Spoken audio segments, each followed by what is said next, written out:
Hello, welcome back to Angel Vlogs 2, my second channel. I am doing this video really late, please excuse me, but here are all the books that I read in February. I ended up reading only 5 books in February. I was kind of aiming for more, but the goal is to read 5 books every month, so at least we met the target. I feel like March has not been off to a good start as far as reading goes because I've only made it through 2 books and I'm really hoping I'm able to get a few more in before the end of the month, but that's not the point of this video. We're going to talk about the ones I did read in February. I also have been using Storygraph. If you see me looking down, that's what I'm looking at, but I still use Goodreads. Both my Storygraph and my Goodreads will be linked in the description box below. But I have been enjoying Storygraph, especially when I'm talking about books, because I just find that it gives it a better description typically, and I do like the categorizations better on Storygraph, so that's kind of why I've been using both. Is it necessary to use both? Definitely not, but it's just nice getting kind of like different data and different descriptions on the book. I actually don't even remember the chronological order that I read these books, but we'll start with the one I do remember, which was the first one I finished in the month, which was The Secret History by Donna Tartt. I have mixed feelings about this book, I'm not gonna lie. I know there's a bit of a cult kind of fan base to this book, and I understand why that is. It was giving Saltburn for sure. It is a dark academia, and I hesitate to describe it that way because it actually really is a satire around dark academia, but I think that when you're taking the book at face value, at the end of the day, it is based in an academic setting. It has a very dark and very twisted plot. So for the sake of categorizing and describing this book, I'll say it is a dark academia book. The main character of this book is Richard Papin. He's a typical student who is attending this prestigious college, but he doesn't quite have the means to. I think he's on financial aid. And when he compares himself to the other students in his cohort, he is by far sort of the least wealthy, the least well off. He starts the school year like any other, but then he quickly finds out about this unique group of students who's a part of this unique program where their focus is around the study of ancient Greek. And they all follow this one teacher who gets to hand select the students that get to be a part of this program. And so at most you'll have like 5 or 6 students within this program. Richard just so happened to have studied ancient Greek in his secondary education. So he starts meeting the group, he goes to the teacher and asks for a spot, and lo and behold, he ends up being a part of that cohort. What starts out as him being pretty excited to be a part of this group and like getting to know the other members quickly turns into this like weird cultish experience. There are rituals involved. They go deep into ancient mythologies, and you just get to see from Richard's eyes more and more of the weirdness and the creepiness that is actually going on behind the scenes with this special little cultish group. So it's very lit fic in the sense that you're really deep diving into the human psyche and human nature, but at the same time, it has that twist of mystery and suspense as well. Here is my controversial opinion about this book. I only rated this a 3.75 star, so not quite a 4-star rating. The reason for that is because, yes, although I thought her writing was quite beautiful in this, yes, the story and the premise was very interesting, but one, I really hated their narrator. I get the point of why Richard is the narrator. He's obviously the odd one out. He goes through this major story arc of first being super infatuated with the group and just constantly praising them and seeing them as sort of above him, but then slowly kind of realizing their flaws and that they're human. But because of his biased views on the group, you kind of end up as a reader wishing that you could have seen it in someone else's point of view or gotten more points of views, because it just feels like there's aspects of the story that are missing. Like when you get to the end, you wonder about what happened with certain characters. You just wish that you saw more of the stories of these other characters. The other reason that I didn't love this book was because honestly, honestly, it was a tad too long. She's very descriptive. She's amazing at setting the scene, but there were just moments where I'm like, oh my gosh, like, can we just get to the point? I get it. You know, he is making friends and they're going out for drinks and they're taking a walk in the forest and they're doing all these things. Like, I understand the need to build up the individual relationships that Richard has with the group, but at the same time, we could have taken out probably like 150 to 200 pages and the story would have just been way more engaging. Please don't come for me. I know how much people love this book and, you know, I get it. I really do understand where that love and obsession comes from for this book. But yeah, it's just a little too long. It was just a little too long and I wish we got more points of view, and I was just so freaking sick of Richard by the end of this book. If you asked me would I recommend it, I would probably still say yes, purely because it almost feels like a classic read. Like, if you are into dark academia and you're into those sorts of stories, this is sort of a no-brainer in that you should read it and then you can decide for yourself whether you love it or not. But just know that even though it is very thought-provoking, it is super slow-paced. So be ready for that if you're planning to read The Secret History by Donna Tartt. Okay, I'm going to talk about these two books next because they are a part of a series. I actually got sent both of these books from the author. They are a detective mystery series that follows this very suave, very Cosmo detective named Gabriel Prost. The books are A Death in Denmark and Backlash Blues. Backlash Blues actually just came out in February, but she did send me the first book as well so that I can obviously learn about the detective and sort of the very first time that you get to see him in action. So A Death in Denmark follows him as he investigates the death of Yusuf Ahmed, who has been convicted of killing this Danish reporter that is quite famous. How this case gets brought onto Gabriel's desk is that his ex, the one who got away, Lila, actually becomes the lawyer for Yusuf Ahmed. So as he's digging into this case, you're also getting little touches of potential romance, emotions. He's also, like Gabriel, he's also this very just cosmopolitan man. Like, he loves interior design, he has really great drink and food tastes. He also loves fashion, and Amelia really gives you details about all of that within the book. What you're also getting from this book is a look into life in Copenhagen. So it talks about Danes and how they live in Copenhagen. It talks about different restaurants and streets and areas in Copenhagen, and I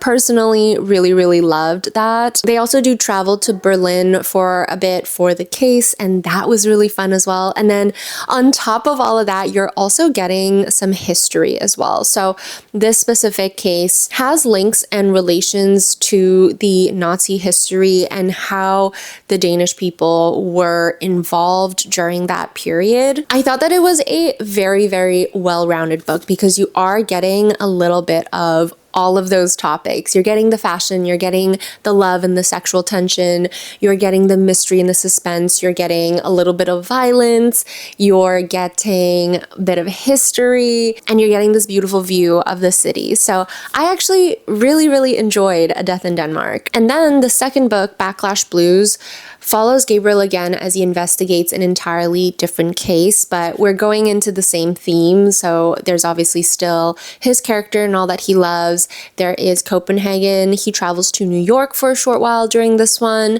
In this one specifically, he is investigating a suicide case from this girl that works in the major bank of Copenhagen. And as he's digging into this, he is finding all this nasty corporate drama out, stuff related to the government again. Just both stories are those stories where you're looking into the case and it's just like more than meets the eye. I think that the second book has everything that I enjoyed in the first book, but I will say what I wished that there was less of was her re-explaining like aspects about Gabriel.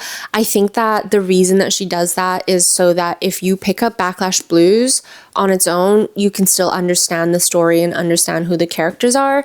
But because they are a series, I almost just felt that it was a little redundant. Like I didn't want to read about the same things that I read in A Death in Denmark. I will say though, you're only really getting that in the first maybe like quarter of the book, and then it dies off because by then you would have been all caught up with Gabriel. But yeah, I just feel like that could have been done a little bit differently, or not at all, because this is clearly the second book of a series. So I think we could have just left the reader to discover those details on their own, or maybe include an index that gives you more information about his relationships and his character.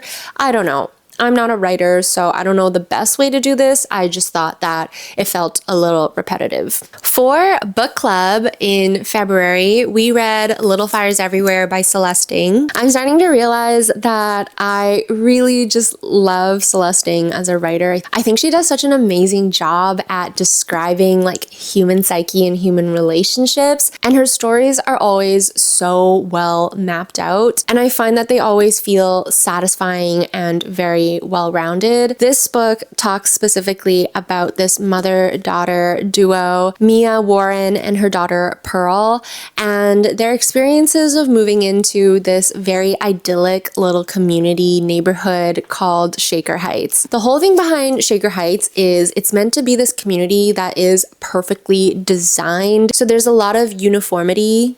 Is that a word? But everything is just designed so that aesthetically it all works. The workflows are very efficient. Everyone who lives there has these important jobs or significant jobs, or go to good schools and end up in good universities and then end up in their own good jobs. Like, it's just a very picturesque sort of community. Although Mia and Pearl aren't your typical citizens of this community, they actually ended up renting this house from Elena Richardson, who is a very typical citizen of this community. Quickly, Pearl becomes really great friends with Mrs. Richardson's children, and Mia and Pearl just instantly settles in. Everything is actually going quite well until there is a custody battle between this couple who lives in Shaker Heights and this impoverished Asian restaurant worker who is Mia's friend. So you get a bit of a deep dive into that whole situation of what it's like to give up a child, what it's like to adopt a child, and sort of the ethics behind all of that.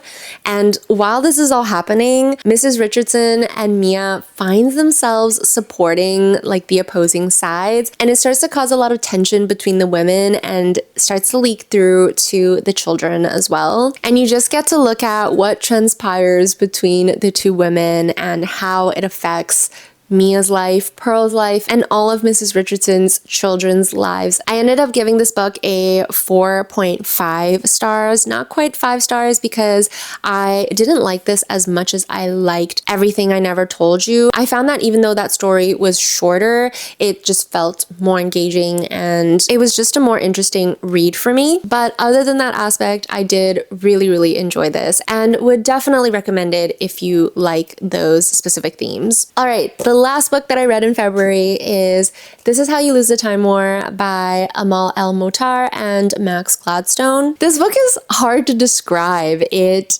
talks about this dystopian world where these two groups are fighting in a time war, and what that means is they have the ability to travel to different dimensions and timelines to try to, one, fight each other, but two, to create opportunities for their side to have the upper hand in the time war.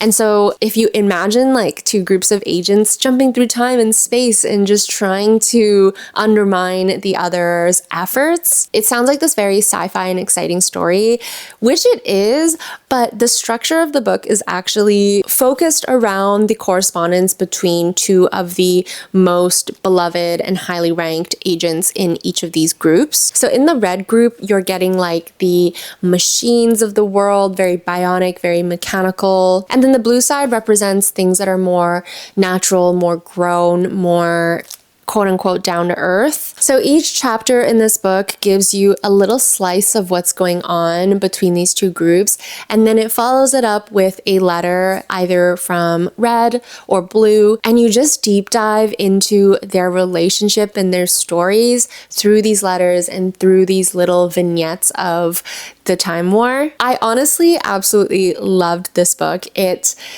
talks about a lot of complex themes like sapphic relationships, like forbidden relationships, time traveling, very sci-fi landscapes. And even though the structure is very simple, these two authors were still able to create just the most exciting and addicting story. The book is also super, super short. So if you're looking for a very fun, very quick read, I would definitely recommend this book. I gave This Is How We Lose the Time War 5 stars, and I just think it deserves that and more.